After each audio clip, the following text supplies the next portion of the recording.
अस्सलाम वालेकुम my YouTube family. उम्मीद है कि आप सब ठीक ठाक होंगे और खैरियत से होंगे। अल्हम्दुलिल्लाह मैं भी बिल्कुल ठीक हूँ। सबसे पहले तो आप सबको मेरी तरफ से रमज़ानों की बहुत ज़्यादा ढेर सारी मुबारकबाद हो। हम थोड़ा सा लेट हो गए हैं रमज़ान की मुबारकबाद देने में। आज पूरा एक अशरा गुजर चुका है और मुझे अब ख्याल आ रहा है कि मैं आप सबको रमज़ान की मुबारकबाद दे दूँ।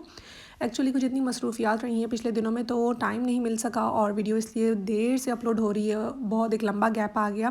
खैर मेरी तरफ से फिर भी आप सबको बहुत ज़्यादा रमज़ान की मुबारक हो। अल्लाह ताला आप सबके रोज़े, नमाज़ें, इबादतें, दुआएं कबूल फ़रमाए और इस रमज़ानुल मुबारक में हमें ज़्यादा से ज़्यादा नेकियां करने की, नेकियां समेटने की तौफ़ीक अता फ़रमाए।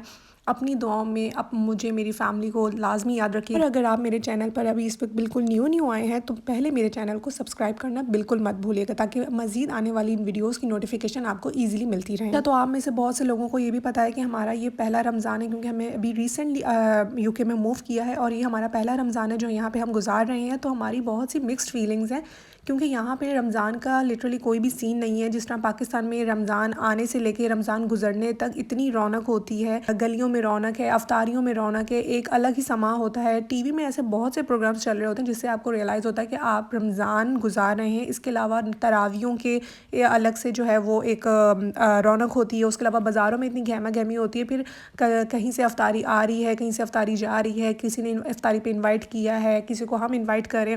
ये सब चीज़ें बहुत ज़्यादा वहाँ पे होती हैं और मुस्लिम कंट्री होने की निस्बत जो है वहाँ पे पता लगता है कि आप रमज़ान गुजार रहे हैं। लेकिन यहाँ पे जब आप नॉन मुस्लिम कंट्री मूव करते हैं तो ना तो आपको कोई अजानों की आवाज़ आती है, ना कोई टीवी में ऐसी कोई प्रोग्राम्स चलते हैं जिससे आपको आइडिया हो सके कि आप रमज़ान गुजार रहे हैं। या फिर कोई तरावी वगैरह के भी होते हैं यहाँ पे, लेकिन वो मस्जिदें बहुत छोटी होती हैं या कुछ बड़ी भी होती हैं यहाँ पे। लेकिन वो ये है कि आपके एरिया पे डिपेंड करता है। जिस तरह हमारे एरिया में इस तरह की अभी फ़िलहाल कोई मस्जिद नहीं है, क्योंकि हम नॉन मुस्लिम एरिया में हैं, तो वहाँ पे ऐसी कोई भी मस्जिद नहीं है कि आप इजीली जाके तरावी वगैरह अटेंड कर सकें या कोई नमाज वहाँ जाके पढ़ सकें। तो यहाँ पे रमज़ान की जो है ना वो इस तरह से कोई भी रौनक नहीं है। आपको बिल्कुल फील नहीं हो रहा होता कि आप रमज़ान गुजारें। सिर्फ आपको पता लगता है देसी स्टोर जाके, जब वहाँ पे सारे लोग जो हैं वो शॉपिंग कर रहे होते हैं रमज़ान की, तो तब आपको आइडिया होता है। और रमज़ान की थोड़ी प्रमोशंस वगैरह लगी होती हैं तो उससे आपको आइडिया होता है। और अभी मैं आपको ये देसी स्टोरी दिखा रही हूँ। यहाँ बच्चों की आज छुट्टी थी तो मैं इनको लेके रमज़ान की, मेरे पास कोई भी चीज़ें नहीं थी। यहाँ पे पहले आरिस देख लें, आप धनिया डाल रहा है, मेरी हेल्प कर रहा है और साथ साथ ये आपको अभी सलाम भी पेश करेगा। खैर यहाँ पे हम देसी स्टोर आए थे क्योंकि बच्चों की आज थी ऑफ और मुझे रमज़ान स्टार्ट होने वाला था। ये वीडियो मैंने पहले रिकॉर्ड की थी। मुझे कुछ रमज़ान की शॉपिंग करनी थी, कुछ सामान स्टॉक करना था। बहुत लिमिटेड अमाउंट में मैंने सामान लेना था, क्योंकि अभी हमारे पास जो है वो as you all know that कि हमें अभी रिसेंटली मूव किया है, तो हमारे पास उस तरह से चीज़ों की सप्लाईज़ नहीं है कि मैं बहुत ज़्यादा स्टॉक जो है वो इकट्ठा कर सकूँ। फ्रिज भी हमारे पास अभी बहुत छोटा है, तो मैं बहुत लिमिटेड अमाउंट में चीज़ें लेती हूँ, इतनी ताकि वो एक वक्त में यूज़ हो जाए और फिर जो है बाद में दोबारा जाके नई चीज़ें हम ख़रीद लेते हैं। तो यहाँ पे मैं देसी स्टोर लेकर आई थी। बच्चों को इनका ऑफ था और मुझे था कि मैं ज़रूरी सामान ख़रीद लूँ। और देसी स्टोर जो होता है वो वाहिद जगह है जहाँ पे पाकिस्तान की बनी हुई तमाम चीज़ें, तमाम प्रोडक्ट्स आपको ईज़िली अवेलेबल हो जाती हैं।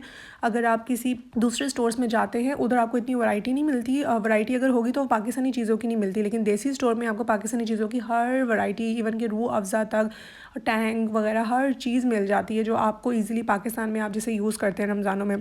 तो यहाँ मुझे कुछ फ्रोज़न आइटम्स भी लेने थे, बहुत सी चीज़ें भी लेनी थी, तो वो मैंने ली ही बहुत लिमिटेड अमाउंट में चीज़ें। और उसके बाद फिर वापस घर आए, सामान स्टोर किया, रमज़ान की थोड़ी बहुत प्रिपरेशंस की।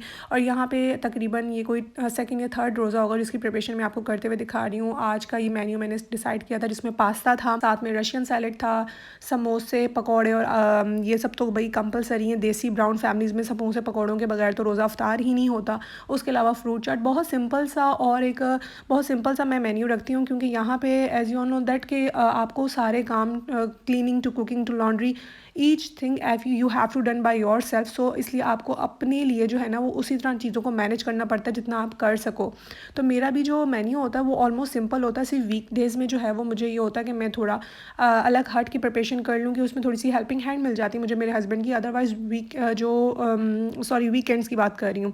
वीकडेज़ में जो है वो इतना प्रेशर होता है काम का कि आपको अंदर बाहर के काम, बच्चों को school pick and drop off देना होता है, तो उस चक्कर में इतना बिजी दिन गुजरता है कि आपको नहीं टाइम लगता कि आप बहुत फैंसी डिशेस जो है वो रेडी कर सकें। बात की जाए अभी तो क्रॉकरी की, तो उस लिहाज से मेरे पास अभी क्रॉकरी भी अवेलेबल नहीं है। जितना सामान लिमिटेड होता है मैं उसी में पूरा अपना करने की कोशिश करती हूँ। यहाँ पे मैं रशियन सैलेड की प्रिपरेशन कर रही थी। मैंने यहाँ पे छोटे छोटे क्यूकम्बर्स काट लिए थे, चॉप कर लिए थे फ़ाइन। उसके बाद कैरेट्स ली थी, थोड़ा सा पास्ता बॉयल किया था, इसमें पाइनएप्पल्स डालूँगी, मायो और क्रीम और हल्की सी शुगर, बेसिक जो चीज़ें होती हैं, नमक, काली मिर्च डाल के मैं इसको रेडी कर लूँगी रशियन सैलेड।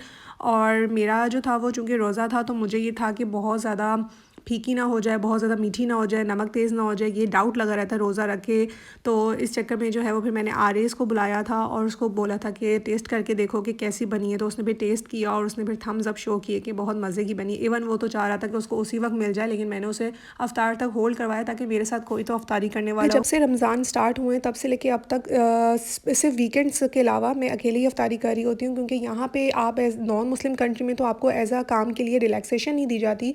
पाकिस्तान में अमूमन ये होता है कि आपका जब रमज़ान आता है तो आपके वर्किंग आवर्स जो हैं वो कम कर दिए जाते हैं ताकि आप घर में अपने फैमिली के साथ अफ्तार कर लें, सहरी कर लें। लेकिन यहाँ पे ऐसा कुछ नहीं है, जो आपकी वर्किंग आवर्स हैं आपको उसी में जाना है, उसी में आना है।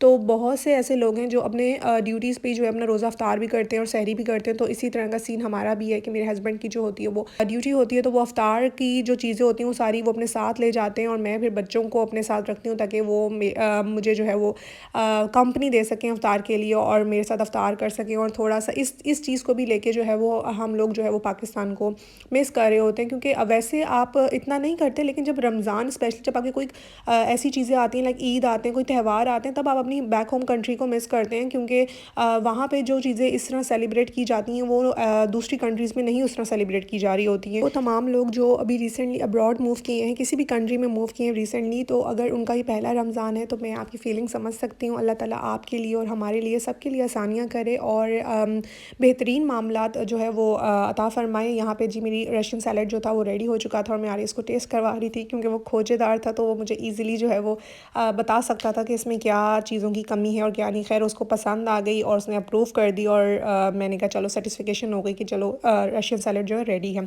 अच्छा, इसके साथ साथ जो है मैं साथ साथ अपने हस्बैंड के भी जो टिफ़िन थे वो पैक करती जा रही थी, क्योंकि टाइम बहुत कम था, मुकाबला बहुत सख्त था। वो एक ऐसा टाइम होता है अफ्तार का जिसमें इतनी पैनिक हो जाता है, जल्दी जल्दी आपको सारे काम वाइंड अप करने पड़ते हैं। और मैं बहुत लिमिटेड अमाउंट में चीज़ें बनाती हूँ, क्योंकि पाकिस्तान में ये होता है कि अगर आपकी कोई चीज़ बची हुई होती है, कुछ भी ऐसा हो, तो कोई भी ज़रूरतमंद हो तो आप उसको दे सकते हैं, तो वो वेस्ट नहीं होती है, वो किसी के मुंह में चली जाती है, वो इस तरह डस्टबिन में नहीं जाती। लेकिन यहाँ पे ऐसा कोई भी सीन नहीं है कि आप किसी को दे सकें। यहाँ पे इस तरह का सिस्टम बिल्कुल भी नहीं है। तो वो जो चीज़ें वेस्ट हो जाती हैं वो डायरेक्ट डस्टबिन में जाती है। और स्टार्टिंग में तो मुझे इतना ज़्यादा फील होता था जब भी कोई फूड वेस्ट होकर डस्टबिन में जाता था, बहुत दुख होता है, बहुत ज़्यादा।